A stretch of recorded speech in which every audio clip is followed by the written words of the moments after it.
In today's Leeds news, Gnonto criticised for phone call, Firpo new position, international roundup, Gray exit details, Joseph on La Liga return and Mellier's new deal.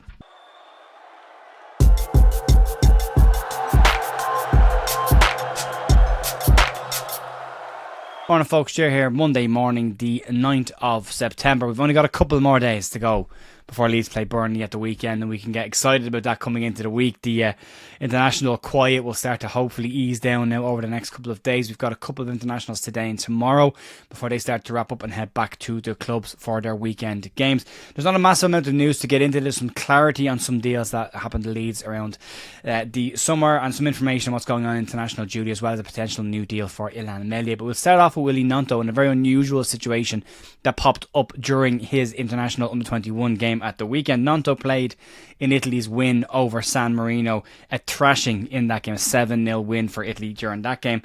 And as with the first game, Gnonto appeared to possibly pick up an injury and then be substituted at half time. However, the Italian national team management came out very quickly to say that Willie is absolutely fine. There is no issue there. There was a video of him grabbing his hamstring at one point, but he seems to be absolutely fine. But it didn't stop some concern from the Leeds United end of things, and they reached out to speak to Gnonto by phone call. Gnonto was substituted at half time in the game where San Marino were very comfortable. He'd already been booked, and the Italian national side have basically come out to say that the reason that he was taken off at half-time was because he was booked, because they were winning the game comfortably, and they really did need him for the Norway game and wanted to make sure that nothing happened to him.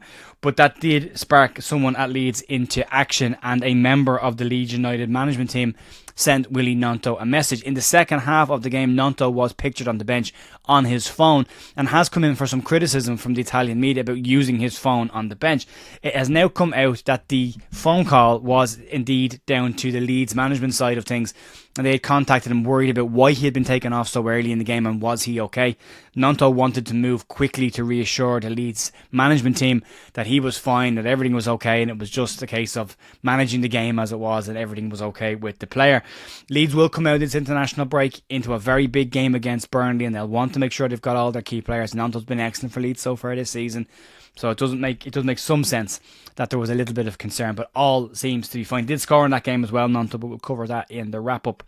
Moving on to another Leeds player on international duty who's enjoying a slightly different role than he does at Leeds United, and that's Junior Firpo. We are used to seeing Junior Firpo pop up in some strange and unusual positions for Leeds United, even joking at times around him playing as a false 10 at times.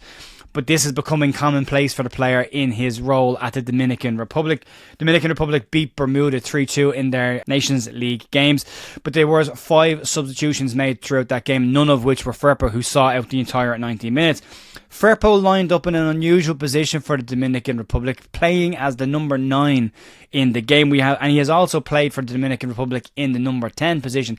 In fact, of the 5 caps that Junior Firpo has picked up so far for the Dominican Republic, none of them have been as a left back or a left winger. He has either been playing as a central midfielder, a 10, or a number 9 in this position, which is exciting for him. And it might help with some decision making that Leeds might have when he does find himself in those final thirds. He was relatively close to scoring a few weeks ago for Leeds, and I think he will get a couple of goals this season, just looking at how close he's getting to the goal area now, and now enjoying a bit of a Ferrari up top for the Dominican Republic is something that he might enjoy as well.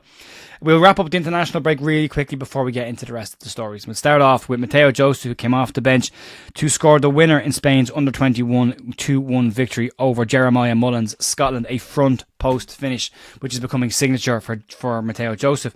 Joe Rowland and Ethan Ampadu played 90 minutes in Wales' 0-0 draw with Turkey. Charlie Crew and Carl Darlow unused substitutes in that game. Manor Solomon captained Israel to a 3-1 defeat to Belgium, playing 80 minutes in that game. Max Ferber played 90 minutes in Austria's 1-1 draw with Slovenia, another 90 minutes under his belt, which will definitely hold him in good stead. Willie Gnonto was substituted in the second half of Italy's under-21's 7-0 win over San Marino. He did score in that game as well. And Brendan Aronson started only his second game for the United States against Canada in their Nations League game, but didn't really make much of an impact in that game, it should be said.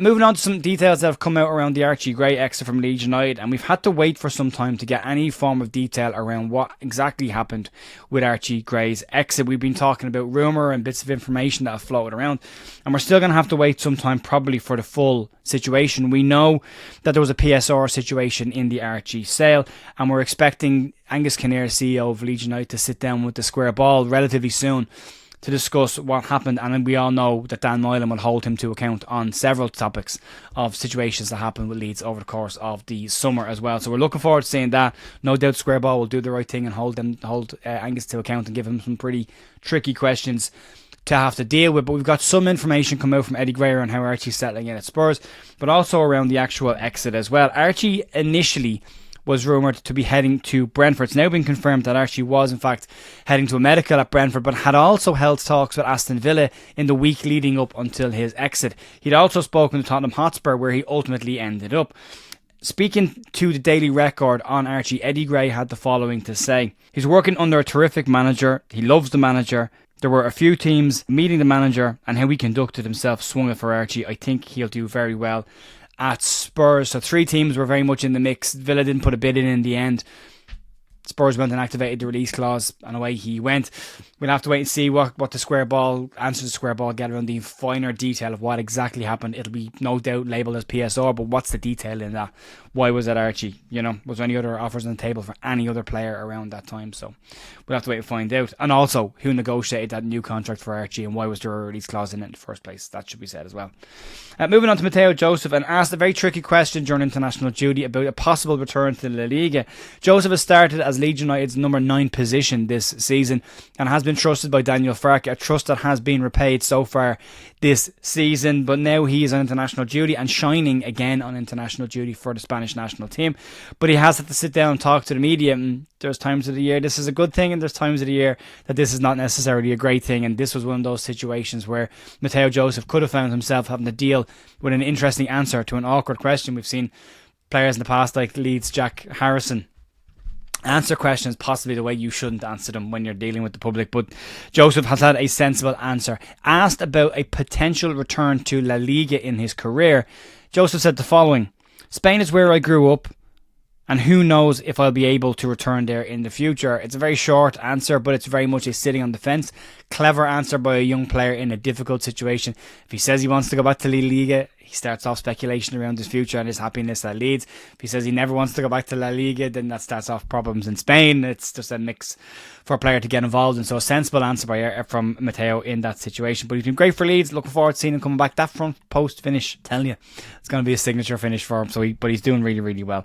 And then moving on to the final story of the day, and this one relates to Anan Mellier and a potential new deal for the Leeds United shot stopper. Mellier is a divisive enough figure when it comes to Leeds fans. I'm in the bracket of thinking he's fine for where we are right now. Others will say Leeds need a better goalkeeper and would like Leeds to move away from Anan Mellier, but there is now talk about a potential new deal for the player. According to Ben Jacobs, who has been speaking with Give Me Sport, he claims that Anan Mellier is set to sign a new deal at Leeds United, but this could contain a release clause, and the point on this should be made: could contain a release clause. Leeds have been very keen to make sure they remove all release clauses from contracts, or when they're signing new ones, don't sign new contracts. And that Daniel Farke has said there'll be no new release clauses on his watch at the club. But as I've already said, it should be mentioned that Archie Gray's new deal was negotiated under the current ownership and Daniel Farke, and that did contain a release clause, so it can happen. On the topic of Anan Mellier and a potential release clause, Ben Jacobs has had the following to say about the player. From the player's point of view, you know if the clause exists in others and you're signing a long-term deal, this is the particular case from what I've heard about Mellier. The player may want to protect themselves against the fact that if Leeds don't go up, they'll be stuck on a longer deal and maybe they'll feel the development is elsewhere. It's a balancing act. It's an interesting topic, and you've got to, I suppose, look at it from both sides of the fence. If Mellier signs a longer-term deal, or any player signs a long-term deal at the club, and Leeds don't get promoted, they're stuck in the division with that deal and can't get out to play at a higher level. Should they feel that they want to play at a higher level and back themselves, they won't all stay at Leeds forever. We know that Leeds will sell players, Leeds will have players who want to leave, and that's just the reality of football. But it's an interesting situation. Will Leeds put a release clause into Anan Mellier's contract if he signs a new deal? Will he sign a new deal at all? He's got 2 years left on his existing deal, and it'll be interesting to see where Leeds go with an extension coming into his final year next year, where this year now is probably where Leeds will make the most money on Mellier if they were to sell the player. So it'd be an interesting balancing act to get right here now, to give Leeds what they need and protect Leeds, and also give Meslier what he wants to get him to sign an extension if he does indeed sign an extension. Folks, that will be it for me today. You may have seen 2 shorter clipped videos that have gone out over the course of the weekend on PSR and American ownership and tourism travel that were clipped from the longer interview that we did with Kerr Maguire. A couple of people had asked to see shorter versions, so they've been clipped and put out on their own. So you can check them out if you want. The podcast from last week when we talked about redemption arcs is also available down below. You can check that out, and I'll be back tomorrow morning for more Leeds news. Enjoy the rest of your day. Have a cracking day. Get out, enjoy the sunshine, and I will see you tomorrow morning for more Leeds news. See you then.